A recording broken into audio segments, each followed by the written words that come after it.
Hi everyone, my name is Urvinder Kaur and I hope you all are fine at your places. तो जो हमारी previous video थी friends वो हमारी if else तक ही हुई थी। तो आज मैं उससे नेक्स्ट पार्ट कंटिन्यू कर रही हूँ जो है आपका लूप्स का। ठीक है, तो हम स्टार्ट करते हैं। तो जुपिटर नोटबुक मैंने ओपन कर लिया ऑलरेडी अपनी। तो अब देखते हैं। तो आज का जो हमारा टॉपिक है दैट इज लूप्स। लूप्स आपको मैंने कल मीनिंग समझा दिया था। लूप्स क्या होता है कि जब भी आप कोई चीज क्या करना चाहते हो, मल्टीपल टाइम्स रिपीट कराना चाहते हो तो उसको हम क्या बोलते हैं, लूप्स बोलते हैं। ठीक है, तो मैंने आपको लूप्स बताए भी थे कि आपके फॉर लूप होते हैं और व्हाइल टू टाइप्स के लूप्स होते हैं। And one by one we are going to work on those. तो ये अगर आपको याद हो, तो इसमें मैंने लूप्स जो था मेरा नेक्स्ट टॉपिक था जिसमें मैंने बोला था कि आपका फॉर व्हाइल जो है दो टाइप के लूप्स होंगे। तो हम वो सारे करने वाले हैं आज आपके। अब सबसे पहले चलते हैं कि लूप होता क्या है। देखो लूप जो होता है ना आपका, वो क्या है, अगर आप कोई ऐसा स्ट्रक्चर बना रहे हो कोड का जो बार बार रिपीट करवाना चाहते हो। ठीक है, अम, आपको पता है कि मुझे वो टास्क 10 टाइम्स करवाना है, 20 टाइम्स करवाना है, 30 टाइम्स करवाना है। अगर आपको नंबर ऑफ टाइम्स पता है कि मुझे कितनी बार करवाना है तो आप जो लूप यूज करोगे वो होगा फॉर लूप। और अगर आपको ये नहीं पता कितनी बार करवाना है लेकिन आपको ये पता है कि जब तक यूजर चाहेगा तब तक करे, आपको ये नहीं पता कितनी बार करवाना है, हो सकता है एक बार कराए, हो सकता है 10 बार करवाए, तो देयर इज अ पॉसिबिलिटी कि रिपीट होगा, देयर इज अ पॉसिबिलिटी कि रिपीट नहीं होगा। तो जब हमें सिर्फ पॉसिबिलिटी के ऊपर, रिपीटेशन हो भी सकती है नहीं भी हो सकती, ऐसा कोई केस होता है जो ट्रू या फॉल्स के ऊपर डिपेंड करता है, तो हम व्हाइल लूप यूज करेंगे। लेकिन जब हमें नंबर ऑफ टाइम्स पता है कि हमको लूप इतनी बार कवर करना है तो उस केस में हम फॉर लूप यूज करेंगे, यानी एक कोड को हम इतनी बार एग्जीक्यूट करना है तो हम फॉर लूप यूज करेंगे। ठीक है, तो लूप स्टार्ट करने से पहले मैं आपके साथ ना एक चीज डिस्कस करना चाहती हूँ, और वो होता है आपका रेंज फंक्शन। ठीक है, रेंज फंक्शन।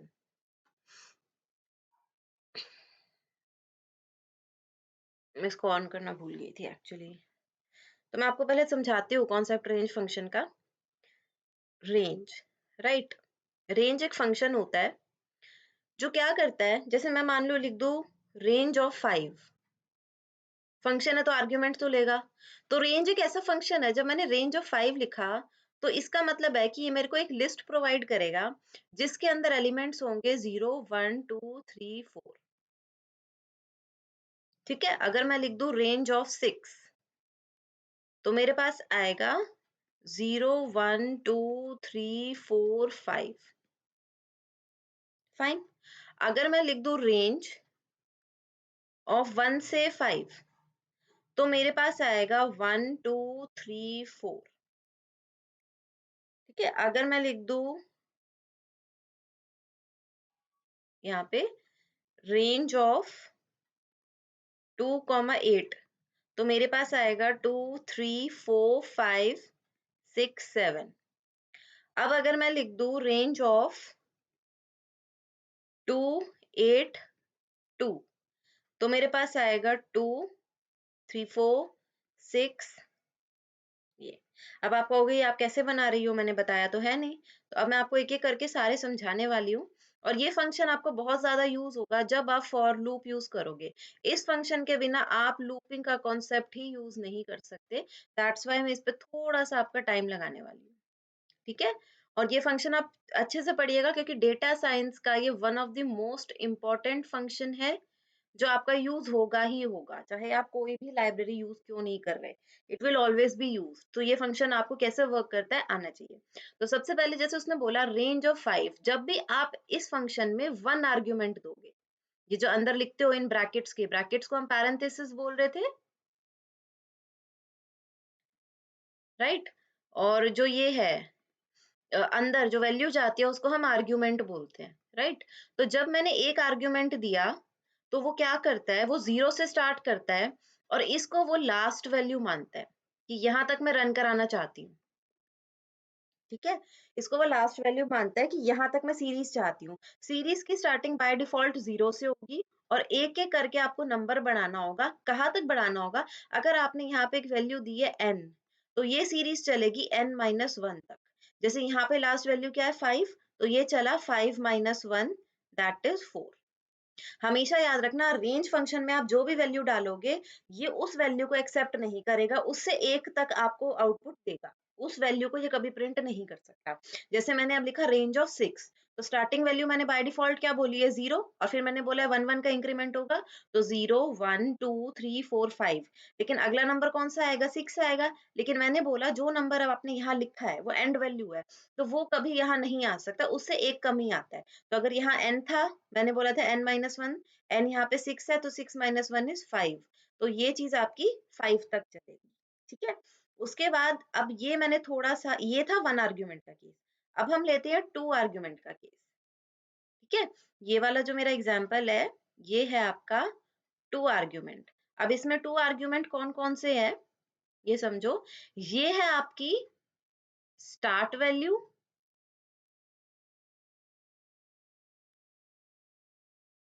और ये वाली है आपकी एंड वैल्यू। ठीक है। ये आपकी स्टार्ट वैल्यू हो गई, ये आपकी एंड वैल्यू हो गई। अब ये इसका देखो, उसमें बाय डिफॉल्ट 0 से चल रहा था क्योंकि आप एंड वैल्यू दे रहे थे। अब इसमें क्योंकि आपने स्टार्ट वैल्यू भी दिया और आपने एंड वैल्यू भी दिया, तो स्टार्टिंग तो यहीं से होगी। एंड वैल्यू आपने 5 दी है, तो इंक्रीमेंट तो 1 1 का बोल रही हूँ मैं आपको, तो 1 2 3 4। 4 के बाद 5 आएगा, 5 आ नहीं सकता, तो मेरी सीरीज क्या बन गई? 1 2 3 4 की। ऐसे ही मैंने जैसे 2 8 लिया, तो स्टार्टिंग वैल्यू क्या होगी? 2, एंडिंग वैल्यू क्या होगी? 8। तो 2 3 4 5 6 7, क्योंकि 8 तो आ नहीं सकता। ठीक है। तो यहाँ तक तो आपको क्लियर हो गया। अब नेक्स्ट आता है आपका 3 आर्ग्यूमेंट। नेक्स्ट आ रहा है आपका 3 आर्ग्यूमेंट। ठीक है। तो 3 आर्ग्यूमेंट में जैसे मैंने लिया 2, मैंने 2 लिया था ना, 2 8 2, मैंने लिया था 2 8 2, ये लिया था मैंने। तो इस केस में मेरी स्टार्टिंग वैल्यू कौन है? 2, एंडिंग वैल्यू कौन है? 8। अब ये लास्ट का 2 क्या कर रहा है? ये लास्ट में जो वैल्यू आ रही है, ये आपको बताती है स्टेप्स, कि आप कितने से इंक्रीमेंट करना चाहते हो या डिक्रीमेंट, दोनों हो सकता है। वैल्यू पॉजिटिव भी हो सकती है, वैल्यू नेगेटिव भी हो सकती है। अभी हम सिर्फ पॉजिटिव वैल्यू पे काम कर रहे हैं। तो ठीक है, तो ये आपका स्टेप है। जैसे पहली वैल्यू कौन आएगी? 2। अब जो आपका नेक्स्ट यहाँ पे वैल्यू आएगी, वो 1 इंक्रीज ना होके 2 इंक्रीज होगी, क्योंकि ये बेसिकली +2 है ना। तो 2 + 2 4, फिर 4 + 2 6, फिर 6 + 2 8। लेकिन अब 8 आ नहीं सकता क्योंकि लास्ट वैल्यू क्या है? 2 है। तो इसका एक और एग्जांपल करते हैं।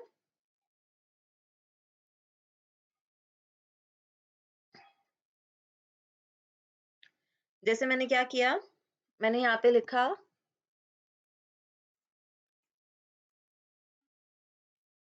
जैसे मैं यहाँ लिखती हूँ रेंज ऑफ 3 6 3। तो पहली वैल्यू क्या आई? 3। अब 3 + 3 3, और इससे इंक्रीज करना है, तो 3 + 3 6। क्योंकि वो 6 बनेगा तो एक ही वैल्यू आएगी आपकी लिस्ट में। मान लो मैंने लिख दिया रेंज ऑफ 3 और 4 और 9। मैं कह रही हूँ पहली value, starting value 3, ending value 4, और इस वैल्यू को मैंने लिख दिया कि 9 का इंक्रीज हो, तो 9 + 3 12। लेकिन एंडिंग वैल्यू आपकी 4 है, तो इसका मतलब ये लिस्ट क्या बनेगी? आपकी एम्प्टी बनेगी, इसमें कुछ नहीं आएगा, कुछ वैल्यूज आएंगी ही नहीं। तो ये बहुत इंपॉर्टेंट था अगर आप रेंज फंक्शन कर रहे हो। तो अब हम चलते हैं अपने कोड पे। आई होप आपको समझ में आ गया होगा रेंज फंक्शन। तो अब मैं थोड़ी सी आपको कोडिंग करवाने वाली हूँ, and once that is done, फिर देखते हैं कि आपको लूपिंग आई या नहीं। लूप्स के ऊपर मैं आपको 3 4 क्वेश्चंस करवाने वाली हूँ जो थोड़े से स्टैंडर्ड के होंगे। ठीक है। अब आता है फॉर लूप। फॉर लूप जो मैंने आपको बोला कि बड़ा यूजफुल है आपका, तो मैं आपको फॉर लूप का ना सिंटेक्स बता देती हूँ।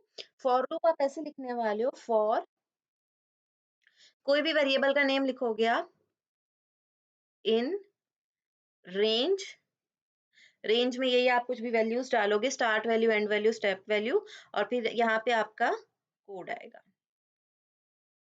रेंज के अंदर आप 3 वैल्यू दोगे ना, स्टार्ट, कॉमा एंड, कॉमा यहाँ पे आपका इंक्रीमेंट या डिक्रीमेंट दोनों हो सकता है, तो हम इसको स्टेप बोल देते हैं। ठीक है। मैंने लिखा है फॉर, तो फॉर हमेशा लिखा जाएगा। यहाँ पे आप कोई भी वेरिएबल का नेम दोगे, इन, इन का ऑपरेटर होता है। रेंज फंक्शन क्या करता है? आपको बहुत सारी वैल्यूज देता है, तो वेरिएबल नेम क्या करता है? हर एक बार एक वैल्यू को उठाता है। अभी ये मैं क्या समझा रही हूँ, अब ये बाद में समझ में आएगा आपको। आई होप आपको यहाँ तक समझ में आ गया होगा, बिकॉज़ आगे हमें बहुत सारे क्वेश्चन्स प्रैक्टिस करने होंगे, राइट? तो it won't be any trouble. तो आज ऐसे इसीलिए समझा रही हूँ थोड़ा-सा। थोड़ा-सा टाइम लग सकता है बट आपको समझ अच्छे से आ जाएगा, ठीक है? सिंटैक्स समझ में आ चुका है। अब हम हमारी पहली प्रॉब्लम स्टेटमेंट यूज़ करते हैं। मान लो मेरा पहला क्वेश्चन ये है कि मैं क्या चाह रही हूँ, मैं टेबल निकालना चाह रही हूँ, किसी भी नंबर का। मेरा प्रॉब्लम स्टेटमेंट क्या है कि मैं प्रिंट कराना चाहती हूँ टेबल ऑफ अ नंबर, ठीक है? टेबल ऑफ अ नंबर मुझे प्रिंट करना है।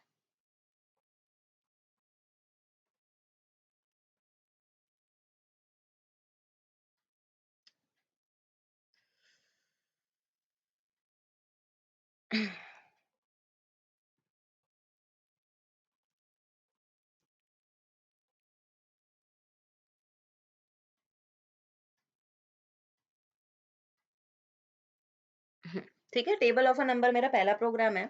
अब मैं पहले आपसे ये पूछना चाहूँगी इसमें लूप लगेगा क्यों? तो पहले हम ये देखते हैं ना लूप लग क्यों रहा है। लूप तो तब लगाएँगे जब समझ आएगा लूप लगा क्यों रहे हैं।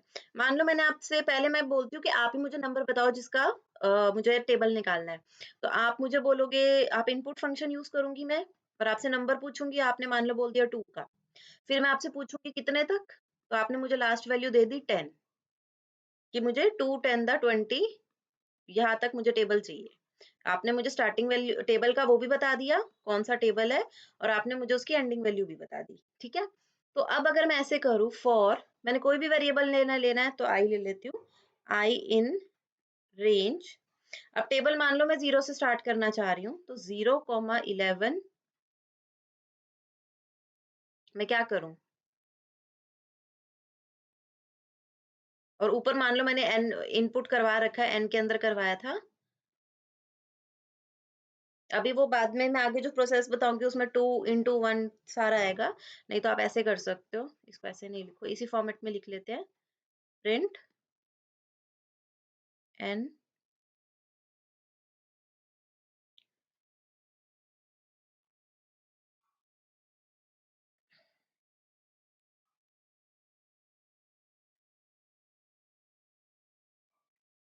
मैं आपको ये क्यों सिखा रही हूँ ताकि आपको एक बार वर्किंग आ जाए। आपको टेबल लगाना है, आपको ऐसे करना है, 2 0 द 0, 2 1 द 2, 2 2 द 4 और ये कहाँ तक करना है आपको 2 10 द 20 यानी पहले मैंने आपसे पूछा कौन-सा नंबर है, तो मैंने इनपुट फंक्शन लगाया और मान लो मैंने n वेरिएबल के अंदर वो नंबर ले लिया। उसके बाद मुझे कहाँ तक चलाना है, मान लो मुझे 10 तक चाहिए, ठीक है? तो मैं अपना फॉर अब मेरे को पता है कि अब 0 1 2 ये वाली जो सी चीज़ है, ये मेरी एक-एक से बढ़ रही है, ये मेरी एक सीरीज़ बन रही है, यानी मेरे को काम वही है, हर बार मेरे को मेरा लॉजिक क्या है कि उसी नंबर को मैं एक वैल्यू से मल्टीप्लाई करूँगी और मेरा टेबल आता जाएगा और वो नंबर मेरी एक-एक से इंक्रीज़ कर रही है। तो मैंने अभी आपको रेंज फंक्शन बताया, रेंज फंक्शन मुझे ऐसे वैल्यूज़ दे सकता है, तो बस मैंने रेंज फंक्शन लगा दिया। मैंने कहा 0 से 11 तक कि मेरा जो टेबल है वो 0 से स्टार्ट हो और क्योंकि मुझे 10 तक चलाना है तो वैल्यू जो मुझे रखनी पड़ेगी आखिरी वो 11 है और इंक्रीज़ मुझे 1 से ही करना है जो बाय डिफ़ॉल्ट होता है और प्रिंट में मैं क्या चाह रही हूँ कि वो नंबर आ जाए पहले उसके बाद मल्टीप्लाई का सिंबल आए, फिर वो जो आई की वैल्यू 1 2 3 4 और इक्वल टू फिर n इंटू आई। ये चीज़ हमको पता है पहले पढ़ चुके हैं कि मल्टीप्लाई ऐसे एक्सप्रेशन कर लेता है। तो 2 इंटू जो भी आई की वैल्यू रहेगी। अब आई की वैल्यू कैसे आ रही है? वो यहाँ से आ रही है। यही आपका लूप है। अब ये चीज़ समझने वाली बात है कि होगा क्या? देखो सबसे पहले क्या होगा? सबसे पहले जब ये कोड एग्ज़ीक्यूट होगा ना वो देखेगा आई इन रेंज 0 टू 11 तो for i in range 0 to 11 जो है ना, ये खुलेगा।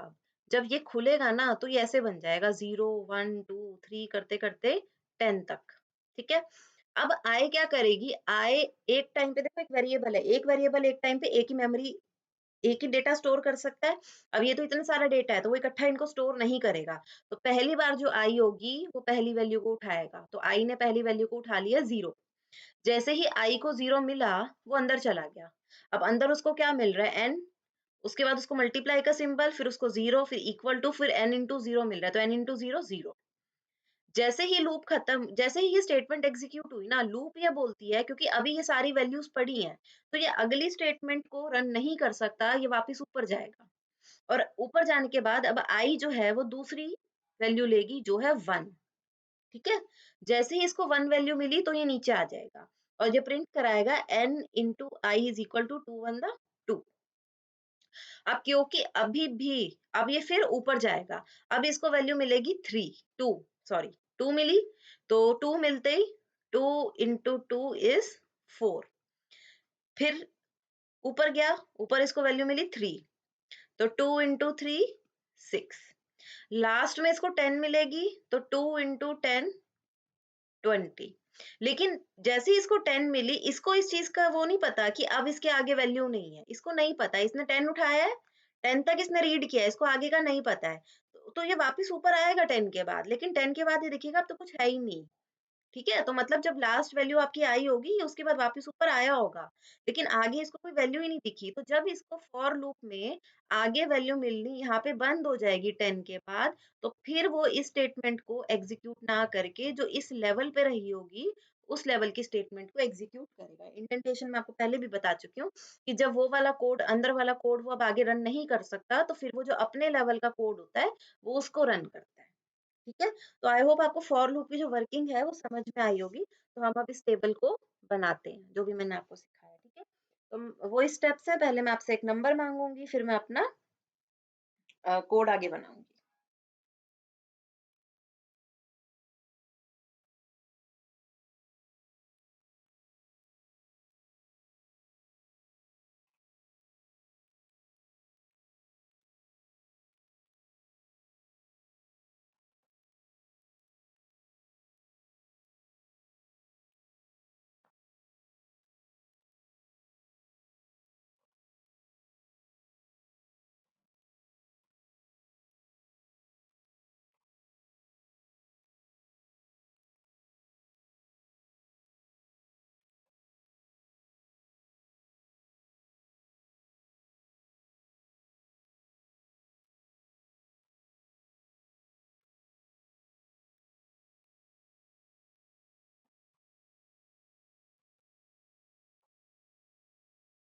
आप इसको कुछ भी ले सकते हो, के ले सकते हो, आई ले सकते हो।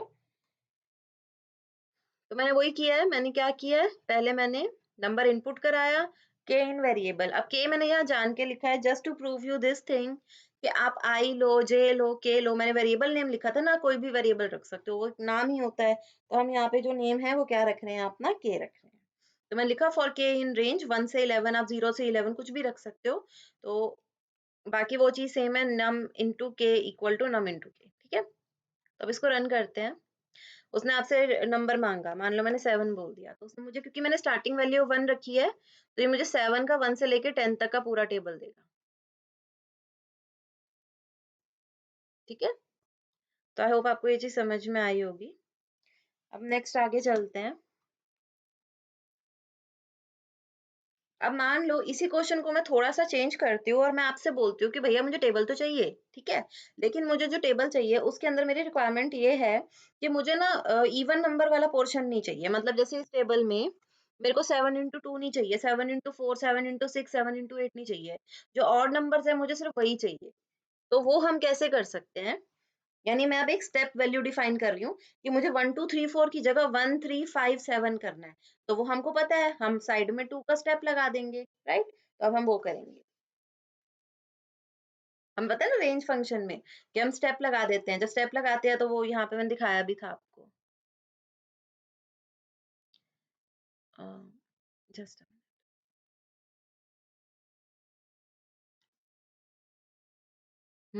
जैसे मैंने यहाँ 2 से स्टार्ट किया था तो 2 4 6 आया था। अगर मैं 1 से स्टार्ट करती तो 1 3 5 7 ऑड नंबर वाला आता। ठीक है? तो हमने ये स्टेपिंग इनकी लगा देनी है। तो अब आप भी ट्राई करो ये कोड बनाने का। रेंज फंक्शन में ही चेंज है, बाकी सारा तो सेम ही है।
पूरे क्वेश्चन में कुछ भी नहीं किया, बस मैंने जो चेंज किया वो कहाँ पे किया है, मैंने यहाँ पे 111 2 कर दिया है। 111 2 करते ही अब आप देखो 111 2 का मतलब क्या है, यहाँ समझते हैं।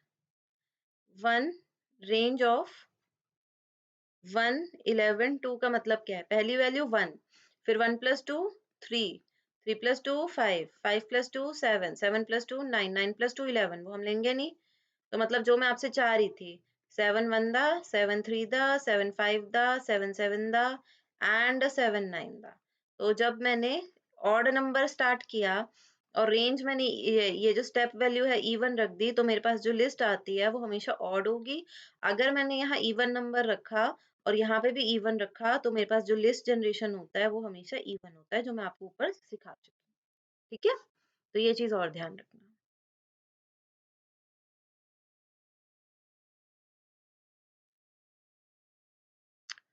तो अब इसको रन करके देखते हैं। मैंने नंबर लिया कोई भी, वही 7 ले लेते हैं।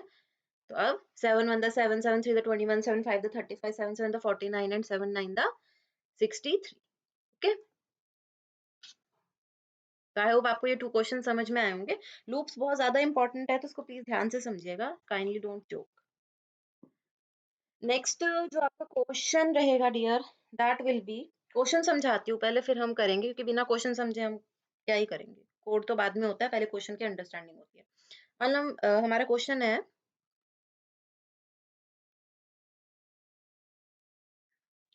मैं क्या चाह रही हूँ, मेरी ना सीरीज है 1 प्लस 2 प्लस 3 प्लस 4। मैं ये नहीं कह रही कि इनफाइनाइट सीरीज है, नो। इनफाइनाइट सीरीज पे तो कंप्यूटर वर्क ही नहीं कर सकता, आपको उसको एक एंडिंग पॉइंट देना पड़ता है। मैं इस क्वेश्चन में ये कह रही हूँ कि एक यूजर है, ठीक है, एक यूजर है, वो क्या चाह रहा है, 1 में 2 ऐड हो जाए, फिर 3 ऐड हो जाए, फिर 4, फिर अगला नंबर से 6, मतलब ऐसे करते करते मान लो मैंने आपको बोल दिया 10, लास्ट वैल्यू मैं आपको दूंगी, तो उस नंबर तक ऐसे मेरे को एडिशन करके दिखाओ। मतलब 10 plus 9 plus 8 plus 7 plus 6 plus 5 plus 4, अगर मैंने 15 बोल दिया तो 1 2 3 4 5 6 सबका सम करते जाओ। ठीक है, तो मैं ये चाह रही हूँ आपसे। ठीक है, कि मेरा मेरा क्वेश्चन क्या है कि मैं चाह रही हूँ 1, फिर उससे अगला नंबर, फिर उससे अगला नंबर, फिर उससे अगला नंबर, इन सब का मुझे सम मिल जाए।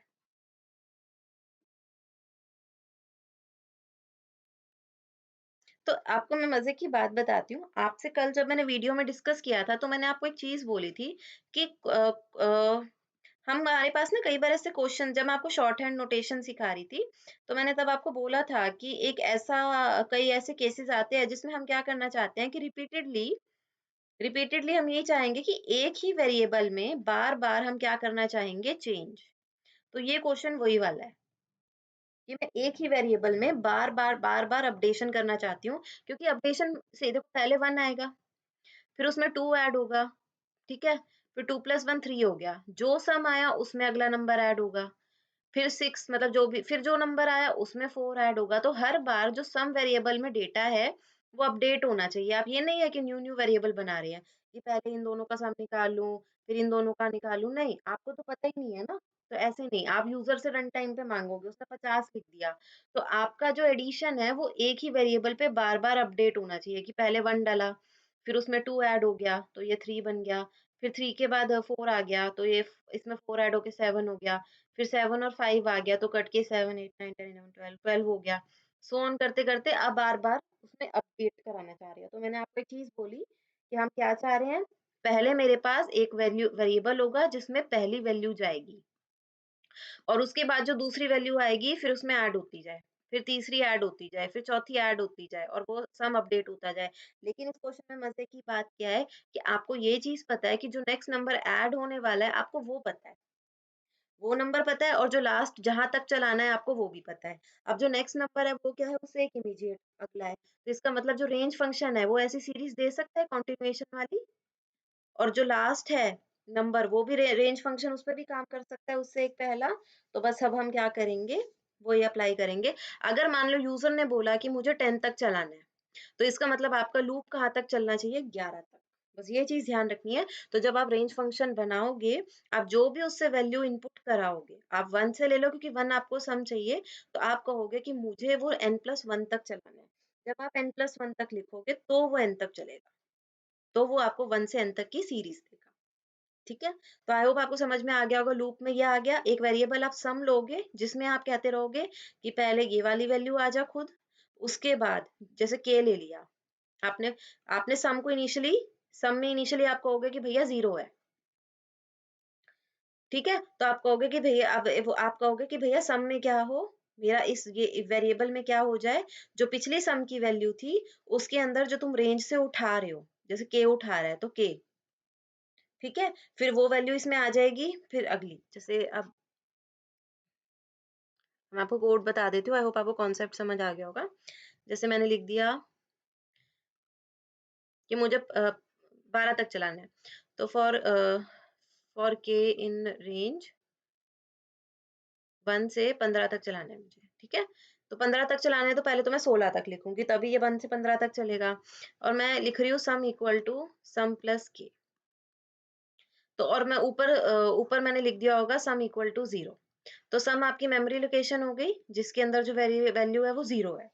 अब जब ये के ने जब इसने से उठाया तो उसने 1 उठाया, नीचे गया, सम प्लस के, सम में ऑलरेडी 0 था प्लस के, तो ये 1 हो गया, ये किस में गया, सम में गया, तो सम की ये वैल्यू हट गई और इसकी जगह 1 आ गया। उसके बाद दोबारा से ऊपर गया, अब उसको नेक्स्ट वैल्यू क्या मिली, 2, नीचे आ गया। अब वो कह रहा है सम में के ऐड कर दो, अब सम में क्या है, सम में तो नई वैल्यू आ चुकी है 1, और के की वैल्यू क्या है 2, तो 2 प्लस 1 3 आ गया, और ये किस में गया, सम में गया, क्योंकि मैं सम में डाल रही हूँ। फिर ऊपर गए, अब के की वैल्यू आ गई 3, अब यहाँ पे क्या आया, सम की पुरानी वैल्यू 3 है और मैंने ऐड भी 3 करना है, तो 3 प्लस 3 6, और ये वैल्यू सम में ही चली गई। फिर इसने उठाया 4 और सम की वैल्यू क्या है 6, तो क्या बना 10, ठीक है, ये 10 बन गया, तो सम में क्या आ गया 10। तो अगर मैं करूँ 1 प्लस 2 प्लस 3 प्लस 4, तो देखो 4 प्लस 3 7 8 9 और 10, सही चल रहा है आपका। तो बस ये आपको करना है। तो आई होप आपको कॉन्सेप्ट समझ में आया होगा, मैंने इसमें बहुत टाइम लगाया है, ये जरूरी था क्योंकि आप एक दो क्वेश्चंस कर लोगे ना, फिर आप लूप्स बहुत इजीली वर्क कर सकते हो। और ये वाला फंडा कि एक ही मेमोरी वेरिएबल पे बार बार काम करना, ये तो आपको बहुत इंपॉर्टेंट है, हर बार यूज होगा। तो अब मैं सिर्फ कोड लिखूंगी, आई होप आपको कॉन्सेप्ट समझ आ गया होगा।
4 पे तो हम ट्राई भी कर चुके हैं कि 4 पे आंसर 10 आता है, तो आई होप आपको समझ में आया होगा कि 10 आता है कैसे।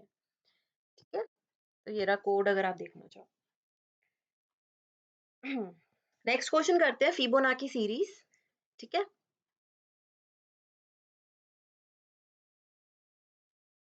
ये बहुत पॉपुलर क्वेश्चंस है, आपके हर बुक में आपको मिलेंगे, तो मैं वो सारे आपको करा रही हूँ।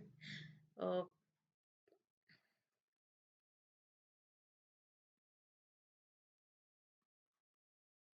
ठीक है, फिबोनाची सीरीज कैसी होती है,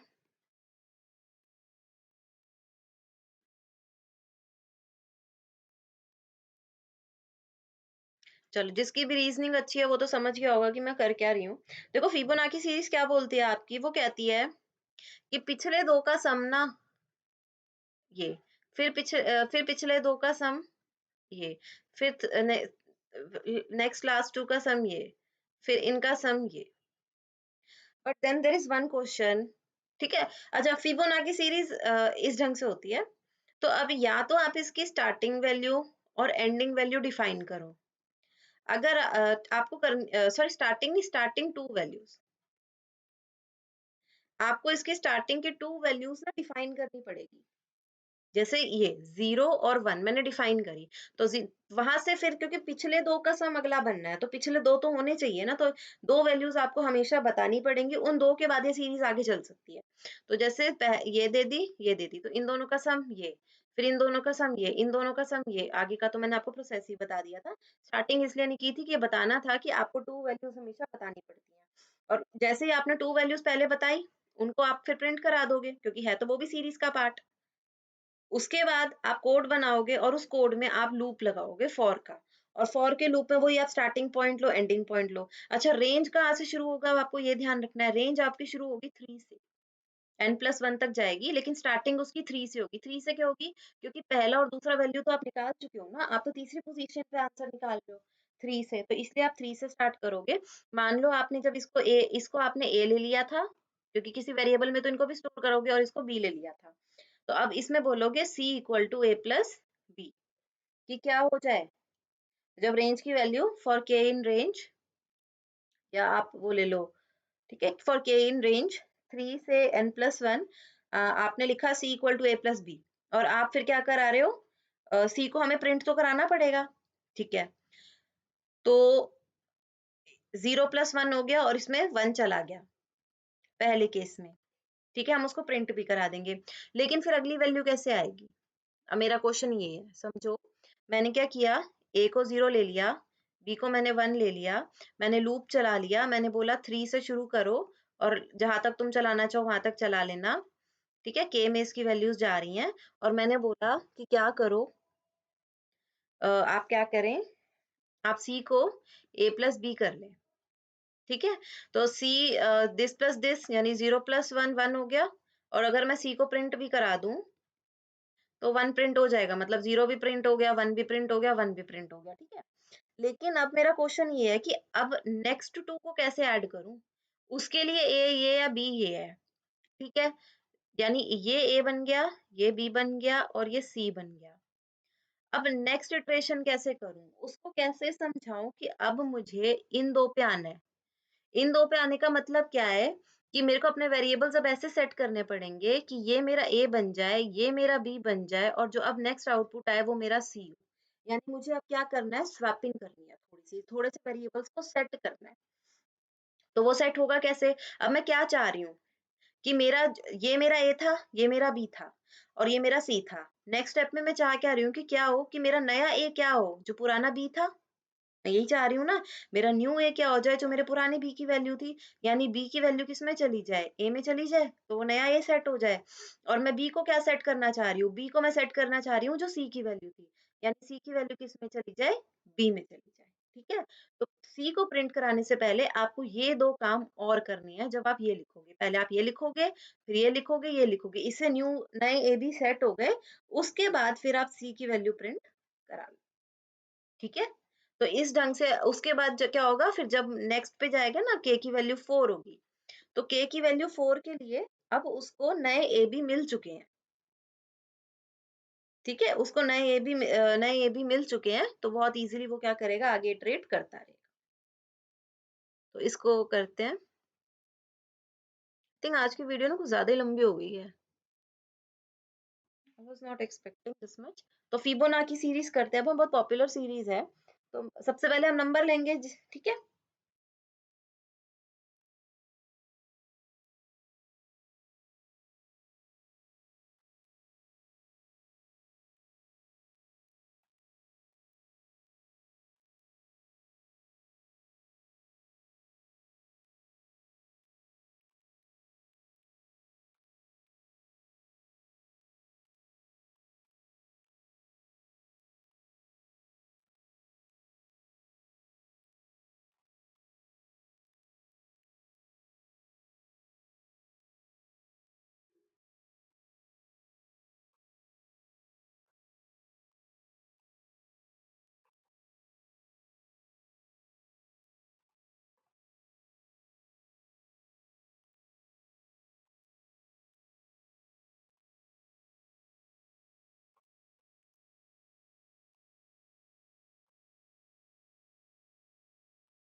उससे मुझसे पूछा कहाँ तक सीरीज़ चलाना चाहते हो? मैंने बोला 5 तक। तो पहले 0-1 को तो मैंने ऊपर ही देखो 0-1 को तो मैंने ऊपर ही प्रिंट करा दिया था। तो 2 तो यही आ गई। फिर मैंने बोला 3 से लेके जहाँ तक मैं चलाना चाहती हूँ वहाँ तक क्या हो, सी की वैल्यू a प्लस b हो, वो हुई। और उसके बाद मैंने वो चेंज कर दिए पॉइंटर्स में और उसके बाद मैंने सी को प्रिंट करा दिया। फिर वो नेक्स्ट नंबर पे गई, पॉइंटर्स चेंज थे जो उनका एडिशन हो गया और फिर नेक्स्ट चेंज। इसी ढंग से आपका कंटिन्यूएशन में रहेगा। तो ये भी बहुत इंपॉर्टेंट क्वेश्चन है आपका कि फिबोनाची कहाँ तक हो सकती है। ठीक है, अगला जो क्वेश्चन आता है आपका dear that is factorial of a number.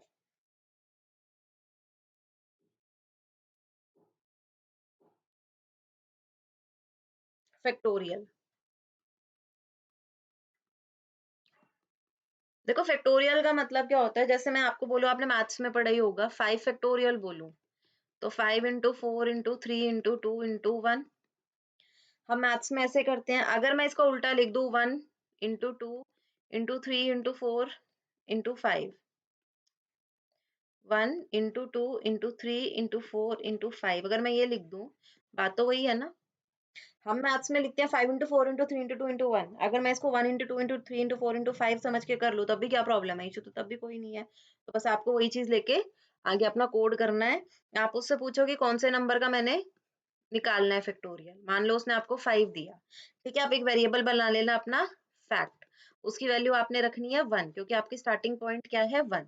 और फिर आपने लूप चलाना है। लूप के अंदर क्योंकि देखो 1 2 3 4 5 है, तो रेंज आपकी कहाँ से रहेगी, 1 से 6 तक रहेगी। 6 नहीं बोलोगे, नंबर मान लो आपने n बोला हुआ है, तो आपका लूप n+1 तक चलेगा।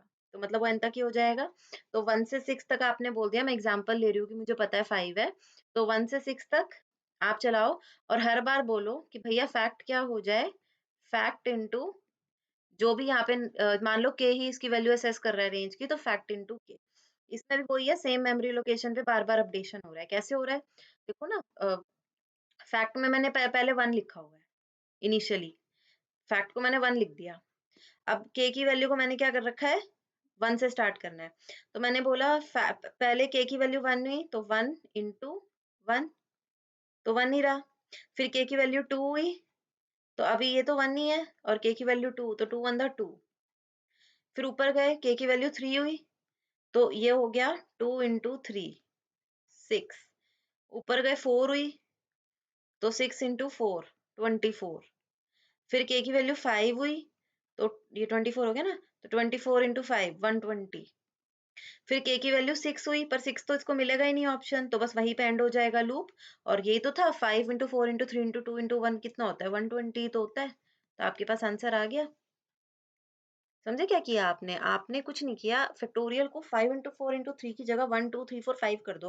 तो 1 2 3 4 5 जब आप मल्टीप्लाई कर रहे हो तो आप उसी स्लॉट को बार बार रिपीटेडली मल्टीप्लाई कर रहे हो ना, तो जब सेम, जब हमेशा ध्यान रखना, जब भी एक ही वेरिएबल पे आपको कैलकुलेशन करनी हो ना, तो यहाँ वाला जो ये वेरिएबल होता है और ये सेम होता है, क्योंकि आप यहाँ जो चेंज करते हो ना, आप कहते हो कि मैं ये वाला स्लॉट ले रहा हूँ, ठीक है, इसके ऊपर मैं कुछ चेंज करा रहा हूँ और जो भी चेंज वैल्यू है मैं वापस से तेरे को वापस कर रहा हूँ। इसीलिए ये वाली वैल्यू और जो ये वाला वेरिएबल नेम होता है वो हमेशा सेम हो जाते हैं जब सेम मेमोरी लोकेशन पे आपको काम करना होता है। तो बस ये सबसे बड़ा शॉर्टकट है जब भी आपको रिपीटेड मेमोरी पे काम करना होगा, कि लेफ्ट हैंड साइड और राइट हैंड साइड पे दोनों का नाम एक बार आएगा ही आएगा, और जो वेरिएबल उसमें चेंज कर रहा होगा एक उसका नाम आ जाएगा।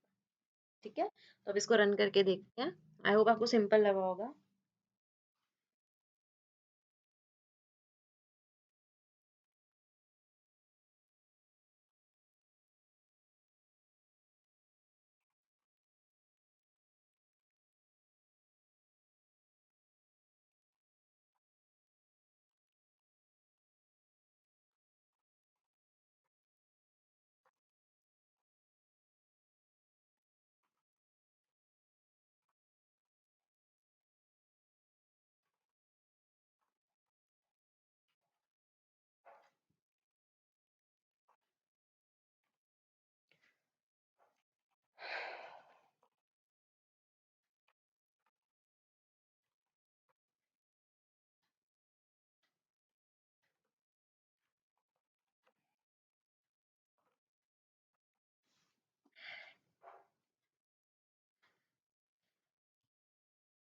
तो ठीक है, 5 का 120 आ गया। अब इसी क्वेश्चन को मैं थोड़ा-सा चेंज कर देती हूँ, और वो चेंज मैं इसलिए कर रही हूँ ताकि मैं आपको ये बता सकूँ कि इंडेंटेशन कितना इफ़ेक्ट करती है। मान लो मैं इस स्टेटमेंट को यहीं कर दूँ, ठीक है? अब इसको रन करके देखते हैं। ये क्या हो रहा है? तो आप समझते हैं ये क्या हो रहा है? सबसे पहले ये क्या कर रहा है? ये ना, ये देखो,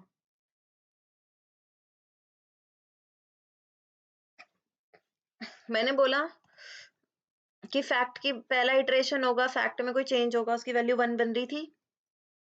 उसके नीचे ही मैंने लूप के अंदर ही स्टेटमेंट लिख दी प्रिंट की। तो जो भी वेरिएबल में चेंज हो रहा है ना, अब लूप के अंदर 2 वैल्यूज़ हैं। तो जब भी इटरेशन चेंज होगी ना, जब भी फैक्ट की वैल्यू मॉडिफाई होगी, तो वो वैल्यू आपकी प्रिंट होगी। तो इसलिए 1, 2, 6, 24, 120 यही हमारी वैल्यूज़ बन रही थी ना, अगर आपको ध्यान हो इंटरमीडिएट। देखो 1, 2, 6, 24, 120 यही वैल्यूज़ थी मेरी यहाँ पे। एक 1, 2, 6, 24, 120 यही मॉडिफिकेशन आया था। तो स्टेप बाय स्टेप अगर आपको वैल्यूज देखनी है कि क्या वैल्यूज आ रही हैं, तो वो आप यहाँ से देख सकते हो। ठीक है, तो अगर आप इंडेंटेशन का ध्यान नहीं रखोगे तो ये प्रॉब्लम आ सकती है, लेकिन ये डीबगिंग एक्सरसाइज बहुत अच्छी है। कई बार हमारे कोड में एरर आ रहा होता है, उस केस के अंदर कि हमारा क्या एरर है वो देखने के लिए हम बीच में प्रिंट स्टेटमेंट लगा देते हैं, ताकि हमें हर स्टेप की वैल्यू मिलती रहे कि हर एक उस पे क्या आ रहा है, ताकि हमें पता चल सके हमारा एरर आ किस स्टेज पे है। ठीक है।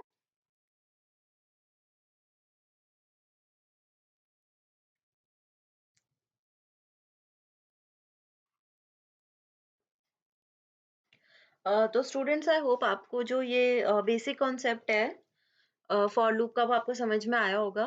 तो आज का वीडियो इतना ही है।